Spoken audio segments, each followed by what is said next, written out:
जय हिंद दोस्तों थंबनेल आपने देखा होगा। अमेरिका वर्सेस चाइना साफ नजर आ रहा है, जिसके अंदर अमेरिका ऐसी कुछ प्लानिंग कर रहा है, ऐसा कुछ सिस्टम बना रहा है या ऐसे कुछ प्लान के ऊपर काम कर रहा है जिससे चाइना को बर्बाद किया जा सके, उसको बिल्कुल जिसे कहते हैं घुटनों के बल लाया जा सके।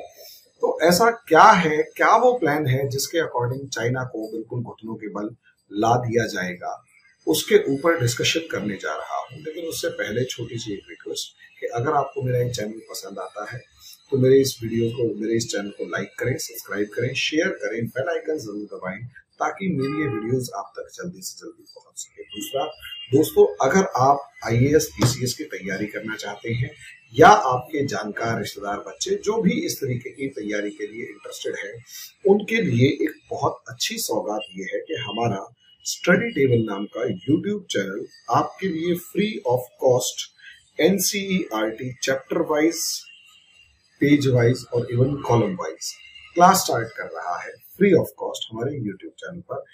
आप इस वीडियोस को जाकर देख सकते हैं, उस चैनल को जाकर देख सकते हैं, आपको बहुत ज्यादा फायदा होगा। अगर बच्चा स्कूल में भी जा रहा है तो भी। इसके साथ ही हमारी ऐप भी लॉन्च हो चुकी है प्ले स्टोर से, तो जितना जल्दी हो सके उस प्ले स्टोर वाली ऐप को आप डाउनलोड कीजिए और हमारे जो ऐप के ऊपर फ्री ऑफ कॉस्ट बहुत सारी चीजें टेस्ट सीरीज से लेकर वीडियोस तक अवेलेबल है, उनको आप देखिए। दूसरा, अगर दोस्तों आपको हम एक इंफॉर्मेशन और ये देना चाहते हैं कि 10th of April से NCERT का कंसेप्टर बैच जो है हिस्ट्री का, वो स्टार्ट हो रहा है। इसको अटेंड करने के बाद आप UPSC, PSC, SSC, central universities central entrance test और जो common entrance test, NET, JRF, grade 1, TET, ये सभी एग्जाम्स की प्रिपरेशन आप अच्छे से कर पाएंगे। और इससे रिलेटेड जो भी बनने एग्जाम्स है, 1500 रुपए कंप्लीट कोर्स की हमने फीस रखी है। अगर आप उसमें कूपन कोड डाल देते हैं तो वो फीस जो है वो 300 रुपए कम और हो जाती है। तो जल्दी से जल्दी इस ऐप को डाउनलोड कीजिए, हमारे कोर्स को परचेज कीजिए और 10 तारीख के लिए रजिस्ट्रेशन करवाइए। अब आ जाते हैं दोस्तों टॉपिक के ऊपर। टॉपिक है अमेरिका और चाइना, दो सुपर पावर्स हैं, इसमें कोई शक की बात नहीं है। एक तरफ चाइना जो है वो इकोनॉमिक सुपर पावर बन चुका है, इसमें कोई शक की बात नहीं है। और इकोनॉमिक सुपर पावर बनने के बाद अब अबई सीधी सी बात है, सुपर पावर एक जगह पर बन चुके हैं तो एक ड्रीम भी होता है, ड्रीम सुपर पावर होता है। और ये जो ड्रीम है, इस ड्रीम को पूरा करने के लिए, इस ड्रीम को इंपॉर्टेंट तरीके से या पूरा करने के लिए चाइना अपने आप को मिलिट्री सुपर पावर के रूप में भी देखना चाहेगा और साथ में ये कोशिश भी करना चाहेगा कि उसके आसपास जितने भी छोटे बड़े देश हैं वो सारे के सारे उसके कंट्रोल में रहे, उसके दबाव में रहे, उसके दबदबे में रहे। जैसे अगर आप USA को देखते हैं तो कनाडा जो है USA का टीम बी की तरह काम करता है। इसी तरीके से अगर आप इसी USA के बाकी पार्ट्स को भी देखना चाहेंगे तो आपको समझ में आएगा कि USA के जितने पड़ोसी देश हैं, चाहे आपके सामने ये लैटिन अमेरिकन कंट्रीज हैं, चाहे सेंट्रल अमेरिकन कंट्रीज हैं, ये सारी की सारी कंट्रीज अमेरिका के अकॉर्डिंग ही काम करती हुई नजर आती हैं। और अमेरिका इसके लिए मुनरो डॉक्ट्रिन नाम का एक डॉक्ट्रिन बना के तैयार रखता है और ये कहता है कि अगर कोई भी दुनिया की कोई भी पावर लैटिन अमेरिका या सेंट्रल अमेरिका में आकर इंटरफियर करती है तो वो एक तरीके से अमेरिका के इंटरनल मैटर्स में इंटरफियर की फॉर्म में माना जाएगा।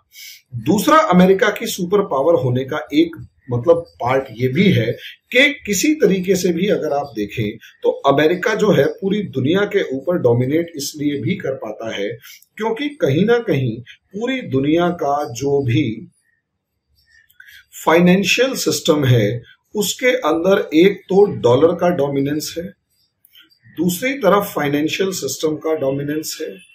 फाइनेंशियल जो टूल्स हैं, जो भी या सिस्टम्स जो प्रॉपर डेवलप होते हैं, उनका डोमिनेंस है।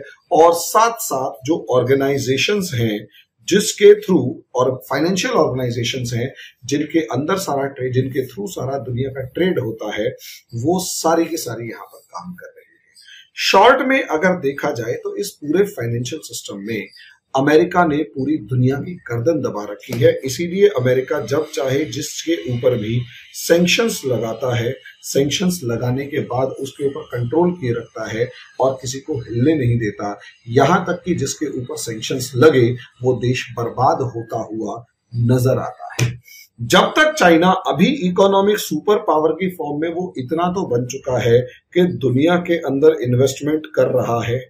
दुनिया का सबसे ज्यादा फॉरेक्स रिजर्व जो है वो चाइना के पास है और सबसे बड़ा एक्सपोर्टर चाइना बन चुका है। दुनिया के लगभग सभी देशों के साथ चाइना के ट्रेड रिलेशंस हैं और सबसे बड़ी बात ये कि चाइना जो है आज के दिन फैक्ट्री ऑफ द वर्ल्ड की फॉर्म में देखा जाने लगा है कि पूरी दुनिया जो है फैक्ट्री की, मतलब चाइना का जितना, दुनिया का जितना भी सामान है उसका मैक्सिमम परसेंटेज चाइना के अंदर बनता है। इन सब की वजह से चाइना की स्ट्रेंथ, इकोनॉमिक स्ट्रेंथ तो बढ़ी है, लेकिन क्या सच में चाइना इकोनॉमिक सुपर पावर है? तो आंसर यहां नजर आता है कि आज भी दुनिया का मैक्सिमम चलन में चलने वाला जो पैसा है, करेंसी है, वो डॉलर है। पेट्रोल डॉलर भी इसका बेस्ट एग्जांपल है कि दुनिया के पेट्रोल को खरीदोगे तो किस में खरीदोगे? पेट्रोल डॉलर में खरीदोगे। और अगर पेट्रोल को डॉलर से ही खरीदा जा सकेगा तो पेट्रोल डॉलर के दम पे अमेरिका और ज्यादा ताकतवर होगा। वहीं अगर आप देखेंगे तो बैंकिंग सिस्टम में स्विफ्ट से लेकर दूसरे वो सारे के सारे जो इक्विपमेंट्स है जिनके थ्रू ट्रांसफर ऑफ मनी होता है एक देश से दूसरे देश में, वो सारे का सारा अमेरिका के अकॉर्डिंग होता है। वहीं अगर आप, मतलब वहीं उन सब के ऊपर मास्टर कार्ड से लेकर वीजा कार्ड से लेकर सारे कार्ड्स के ऊपर अमेरिका का कब्जा है। वहीं अगर आप देखेंगे ऑर्गेनाइजेशनल स्ट्रक्चर में IMF, वर्ल्ड बैंक, WTO से लेकर एशियन डेवलपमेंट बैंक से लेकर हर बैंक के ऊपर, हर फाइनेंशियल इंस्टीट्यूशन या ऑर्गेनाइजेशन के ऊपर अमेरिका का कब्जा है। चाइना यहां पर कहीं भी ठहरता हुआ नजर नहीं आ रहा, लेकिन चाइना ने चाल चलते हुए मैं बात मिलिट्री सुपर पावर की कर ही नहीं रहा। अभी बड़ी सेना से कोई फर्क नहीं पड़ता जब तक आर्म्स एंड एम्युनिशन स्ट्रांग ना हो। आज के दिन दुनिया जो है वो नॉलेज का मामला है। दुनिया में सिर्फ और सिर्फ नॉलेज मैटर कर रही है।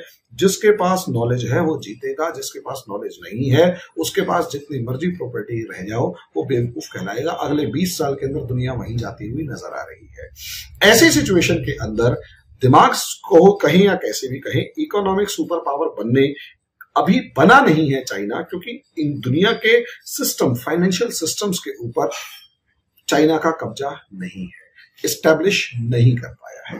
तो मामला क्या है समझिए। मामला यह है कि चाइना ने अमेरिका को काउंटर करने के लिए एक बहुत जबरदस्त प्रोजेक्ट बनाया और उसका नाम है बेल्ट एंड रोड इनिशिएटिव। आप अगर इस बेल्ट एंड रोड इनिशिएटिव को मोटे तौर पर देखेंगे तो आपको समझ में आएगा कि पूरी दुनिया के अंदर चाइना ने बड़ा इन्वेस्टमेंट प्लान बनाया। ये कोई नया प्लान नहीं है। अमेरिका ऐसा ही एक investment plan European development plan के नाम से बना चुका है, जिसके अंदर 13,000 बिलियन डॉलर के आसपास का 1.3 ट्रिलियन डॉलर हो गया ना, 1.3 ट्रिलियन डॉलर के आसपास का प्लान अमेरिका पहले ही बना चुका है। कब? कोल्ड वॉर पीरियड के स्टार्टिंग फेज में यूरोपियन डेवलपमेंट प्लान के नाम से, इसे मार्शल प्लान के नाम से भी जाना जाता है। और इतना बड़ा अमाउंट सिर्फ और सिर्फ यूरोप के कंट्रीज को रीडेवलप करने के लिए, रीएस्टैब्लिश करने के लिए दिया गया। असलियत में दुनिया के सभी देशों को यह कहा गया कि सबसे स्ट्रांग करेंसी मेरी है, तो मेरे करेंसी के अकॉर्डिंग आप इस्तेमाल करो और कर्जा ले लो, और मेरे ही करेंसी को आप लेन देन से लेकर हर चीज के अंदर एक्सचेंज करोगे तो आपको फायदा रहेगा। यही एक रीजन है, यही एक सिस्टम है जिसे आप देखेंगे कि अमेरिका ने बहुत पूरी दुनिया के फाइनेंशियल सिस्टम पर कब्जा कर लिया। लेकिन इसका दूसरा एग्जैक्टली इसी तरीके से चाइना ने भी पूरी दुनिया के अंदर वही अप्रॉक्सीमेट वैसा ही एक प्लान बनाया और उसे कहा गया BRI, belt and road initiative. दुनिया का कोई भी देश, अमेरिका ने तो उसे सिर्फ और सिर्फ ईस्टर्न यूरोपियन कंट्रीज में चलाया, लेकिन अब चाइना उसे कहता है दुनिया का कोई भी देश आओ, मेरे से कर्जा ले जाओ, मैं तुम्हारे कर्जे को, मैं तुम्हें पैसा दूंगा, तुम्हारे यहाँ इन्वेस्टमेंट करूंगा और तुम्हारी रोड्स को डेवलपमेंट करवाऊंगा। अब रोड्स को अगर डेवलप करेंगे, इंफ्रास्ट्रक्चर को डेवलप करेंगे, तो इसका सीधा सीधा मतलब ये है, इसका सीधा सीधा मतलब ये है कि दुनिया को कर्जा देगा, और जैसे जैसे दुनिया को कर्जा मिलना शुरू होगा वहां उन्हें अपने डेट ट्रैप में फंसाएगा, और डेट ट्रैप के अंदर फंसाने के बाद उन्हें मजबूर करेगा चाइना अपनी पॉलिसीज इंपोज करने के लिए। यानी सोचकर देखिए, इतने सारे देशों में चाहे पिंक लाइनें नजर आ रही हैं, चाहे ब्लू लाइंस नजर आ रही हैं, सब जगह पर अलग अलग लेवल पर चाइना ने इन्वेस्टमेंट किया और जबरदस्त इन्वेस्टमेंट किया। अब अमेरिका ने चाइना को कैसे डुबोना शुरू किया, उस पर एक बार नजर डाल लेते हैं। मैं बात ये नहीं कर रहा कि अमेरिका ने कोई मिलिट्री पावर एस्टेब्लिश किया, कुछ भी, मैं उसकी बात नहीं कर रहा कि क्वाड वगैरह बनाया, उसकी वो तो बात की बात है। सोचकर देखिए, $3 ट्रिलियन के आसपास का एक प्लान, जो अपने आप में बहुत बड़ा होता है, बहुत बड़ा प्लान होता है। $3 ट्रिलियन, इतना तो जोड़ रखा, उतना आपने कर्जे में डुबो दिया, तो जितना आपने 20-25 साल में कमाया वो एकदम से डूब गया। हालांकि आप सोचिए, यहां दिमाग लगाकर थोड़ा सा सोचकर देखिए, अमेरिका ने सिर्फ सबसे इंपॉर्टेंट एक काम किया, सबसे पहले इस अफगानिस्तान के अंदर आग लगा के छोड़ाया। अफगानिस्तान में जैसे ही आग लगी, ये पूरा इलाका जो है वो डिस्टेबलाइज होता हुआ नजर आ रहा है, समझे। कजाकिस्तान के अंदर जिस तरीके के एकदम से प्रोटेस्ट बनकर उभरे और रशिया को अपनी आर्मी उतारनी पड़ी, उसका सीधा सीधा मतलब क्या था? उसका सीधा सीधा मतलब ये था कि कजाकिस्तान से जो 2 रोड्स जा रही हैं, इनको डुबो देना।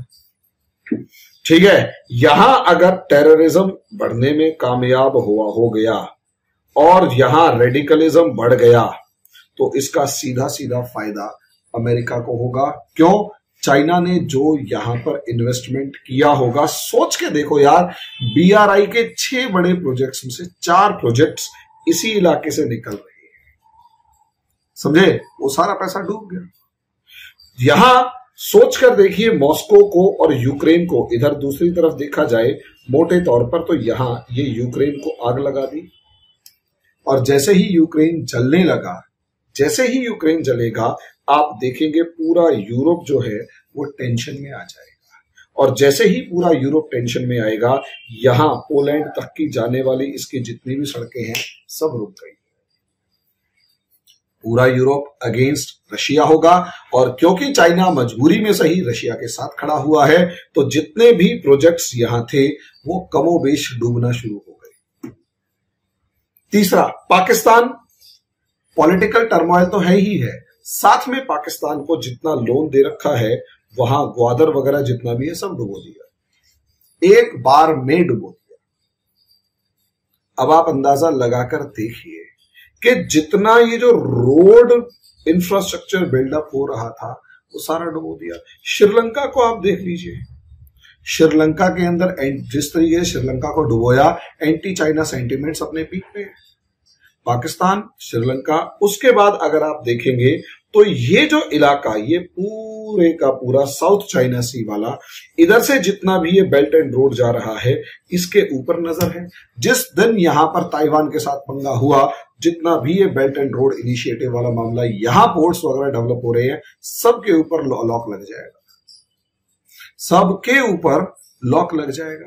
उसी तरीके से अगर आप देखेंगे तो जिबूती में भले ही, लेकिन ईरान के साथ अगर न्यूक्लियर डील होती हुई नजर आती है, तो इसका सीधा सीधा मतलब यह है कि $400 बिलियन का जो इन्वेस्टमेंट प्लान है चाइना का, वो सारा डूबता हुआ नजर आएगा। इसी तरीके से अगर आप और भी दूसरे देशों की तरफ देखोगे, ग्रीस वाले मामले में, ग्रीस को इन्वेस्टमेंट की पूरी ताकत से इन्वेस्टमेंट करने की कोशिश करी जा रही थी, लेकिन एकदम से ग्रीस को भी पीछे खींच लिया कि भाई तू भी नहीं करेगा।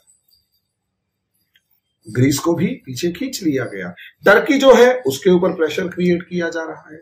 शॉर्ट में देखेंगे तो असलियत में चाइना ने 2013 से जो भी इन्वेस्टमेंट के थ्रू प्लान किया था, वो सारे के सारे प्लान को पलीता लगा दिया, रोक के खड़ा कर दिया, और जितनी मेहनत 10 साल के अंदर शी जिनपिंग ने की थी, 2 साल के अंदर अंदर कोरोना आने के बाद उस सारी मेहनत को जीरो करवा दिया है। और रही सही कसर कोरोना की वजह से जितनी बुरी तरह इकोनॉमीज डूबी, उन सारी कमजोर इकोनॉमीज को जब मतलब जिसे कहते हैं कि डेथ बेड पर ले गए, उसमें जितना चाइना का इन्वेस्टमेंट था वो डूब गया। अब चाइना के सामने दुविधा है कि अगर वो लोन लेने के लिए किसी भी कंट्री के ऊपर दबाव डालेगा तो वही कंट्री चाइना के अगेंस्ट हो जाएगी। और जैसे ही वो कंट्री चाइना के अगेंस्ट होगी, उसका सीधा सीधा मतलब ये होगा, चाइना के अगेंस्ट अगर वो कंट्री हो जाएगी तो उसका सीधा सीधा मतलब ये होगा दोस्तों कि चाइना को प्रॉब्लम्स होंगी उस देश के साथ दोबारा से अपने किसी भी तरीके के रिलेशंस एस्टेब्लिश करने में। क्योंकि इस टाइम पर जो श्रीलंका का हाल है और उसमें जिस तरीके से एंटी चाइना सेंटीमेंट्स डेवलप हो रहे हैं, आगे आने वाले टाइम में आप ज्यादा उम्मीद नहीं कर सकते कि चाइना उसी लेवल पर दोबारा जा पाएगा, क्योंकि हमेशा उसे शक की नजर से देखा जाएगा। पाकिस्तान के अंदर भी बहुत सारे इलाकों के अंदर जो एंटी चाइना सेंटीमेंट्स हैं वो इसी तरफ इशारा कर रहे हैं कि चाइना का जो सीपेक है वो लगभग बंद पड़ा हुआ है और अब चाइना उस लोन को, उस कर्ज को वापस मांग रहा है, तो पाकिस्तान की सरकारें फंसी हुई है। अब पाकिस्तान की उन सरकारों को मजबूरी में अमेरिका और यूरोपियन यूनियन के पास जाकर भीख मांगनी पड़ रही है, लेकिन डूब तो चुका है पैसा। अब ऐसे में पाकिस्तान अगर अमेरिका के पास जाएगा और चाइना अपना कर्ज मांगने की तरफ लगा रहेगा तो चाइना फ्रस्ट्रेट होगा। और अगर ये चाइना मतलब पाकिस्तान के लोग फ्रस्ट्रेट होंगे और अगर ये चाइना पैसे नहीं मांगता है तो शी जिनपिंग क्या कोई भी सरकार अपने देश के ऊपर एक ऐसा बर्डन डालेगी कि पिछले 20-30 साल में चाइना के आम लोगों ने जो कमाया वो सारे का सारा शी जिनपिंग ने उड़ा दिया, वो डुबो दिया।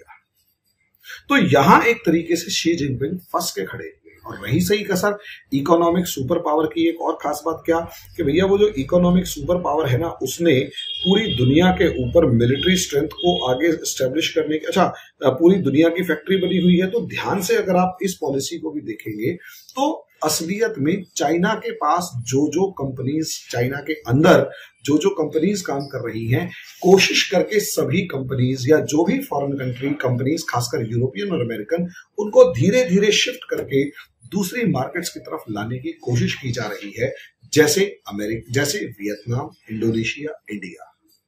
यानी अभी तक जो चाइना की सुप्रीमेसी थी ना इंडस्ट्रियल प्रोडक्शन के ऊपर, चीप इंडस्ट्रियल प्रोडक्शन के नाम पर, वो सुप्रीमेसी भी जाती रही। अगर वो सुप्रीमेसी भी चली गई तो इसका मतलब ये है कि China factory of the world कम से कम उतनी बड़ी फैक्ट्री ऑफ द वर्ल्ड नहीं रहेगा और उसके अल्टरनेट हमेशा मौजूद रहेंगे। और जैसे सेमीकंडक्टर इंडस्ट्री जो है वो इंडिया आने की तैयारी में हो, शायद आना शुरू भी कर चुकी है, ऐसे ऐसे 4-5 बड़ी इंडस्ट्रीज, और अगर इंडिया, वियतनाम, इंडोनेशिया जैसे देशों में आकर एस्टेब्लिश हो गई तो चाइना का वो जो अपर हैंड है पूरी दुनिया के प्रोडक्शन के ऊपर, वो भी जाता रहेगा। और अगर ऐसा हुआ तो इसका सीधा सीधा मतलब यह है कि चाइना का जो डोमिनेंस था वो एकदम से खत्म होता हुआ नजर आएगा। और ये सारी चाल ट्रंप से जो शुरू हुई वो बाइडेन जो है उसको कंटिन्यू आगे कर रही है। अब आगे ये किस हद तक कामयाब हो पाता है, कहां तक ये पूरी पॉलिसी कामयाब हो पाती है, वो तो वक्त बताएगा। लेकिन अभी जो पॉलिसी है उसके ऊपर अगर आप देखेंगे तो लगभग जो भी दुनिया के ऊपर राज करने का एक सपना था उसके ऊपर पूरी तरीके से एक पलीता लगा दिया गया है, उसे बांध के बैठा दिया गया है। और हालात ये हैं, ना चाइना कुछ कह पा रहा, ना इस दर्द को सह पा रहा, उलझा हुआ है कि करें तो करें क्या। जो सारी बचत थी वो डूबती हुई नजर आ रही है, रिजर्व्स वाले ही। और यही कारण है कि चाइना कई मामलों में फ्रस्ट्रेट होता हुआ नजर आ रहा है। शी जिनपिंग के ऊपर खबरें आ रही हैं कि वो फ्रस्ट्रेट हो रहे हैं अपने ऑफिसर्स से। अब आगे इसमें क्या डेवलपमेंट होती है दोस्तों, वो तो वक्त बताएगा। अभी के लिए इतना ही।